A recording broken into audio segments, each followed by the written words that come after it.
Hello, I'm Dr. Lisa Belisle. You are listening to or watching Radio Maine, where each week we explore and celebrate creativity and the human spirit. We are sponsored by the Portland Art Gallery in Portland, Maine. This is the 21st in our solo series.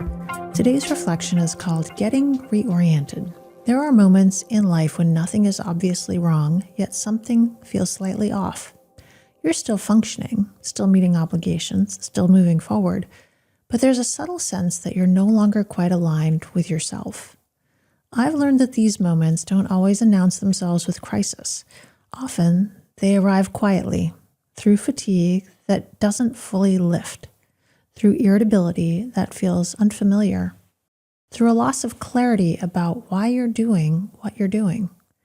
Getting reoriented doesn't mean starting over. It means checking in. In medicine, I saw this often. Patients would come in saying, I don't know how to explain it. I just don't feel myself. Their labs were normal, their vitals were stable, but something had shifted. What they needed was not always a diagnosis. What they needed was space to notice where they had drifted and permission to adjust course. I've experienced this myself many times. As a physician, as a leader, as a writer, as a parent, there have been seasons when I realized I was operating on momentum rather than intention. When decisions were being made automatically, when days were full but direction felt blurry. Reorientation usually began with a simple question. What am I responding to right now? And is it what actually matters? Often the answer was no. Getting reoriented has rarely required dramatic change. More often it has required small recalibrations, saying no to something that once felt obligatory, returning to a practice that had quietly fallen away. Creating space to think rather than simply react.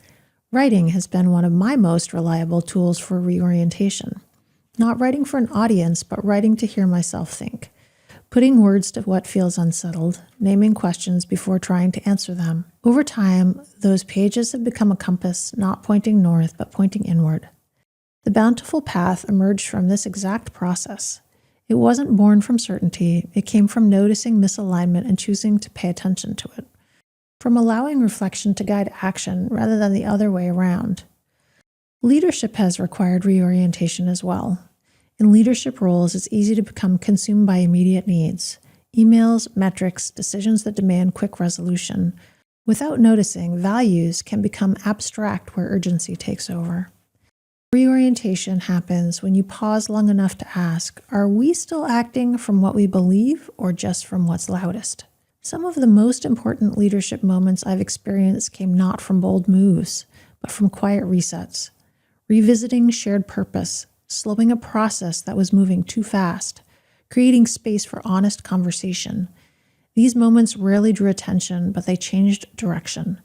Reorientation also shows up in personal life.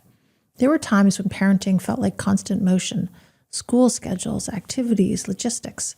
And then there were moments when I realized I needed to reorient toward presence rather than efficiency, toward listening rather than managing, toward being with rather than doing for. Grief forced reorientation too. After my father died, the world did not stop, but my internal landscape changed dramatically. The reference points I'd relied on shifted. Reorientation meant learning how to move forward while carrying loss, not resolving it, not fixing it, but integrating it. Over time, this reorientation reshaped how I listened, how I led, and how I related to others. What I've learned is that reorientation is not failure. It is intelligence. It is the recognition that we are dynamic beings living in changing circumstances. What aligned us once may not align us now. Adjusting course is not weakness. It is wisdom. Reorientation requires honesty. It asks us to admit when something no longer fits. It invites us to loosen our grip on identities or expectations that have become outdated. And it allows us to choose again. Not dramatically, not all at once, but deliberately. So this week, I invite you to ask yourself a simple question. Where might I need to get reoriented?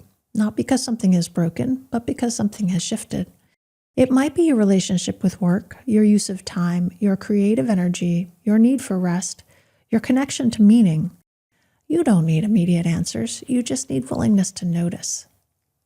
Thank you for listening to this episode as part of the Bountiful Path, a Radio Maine series.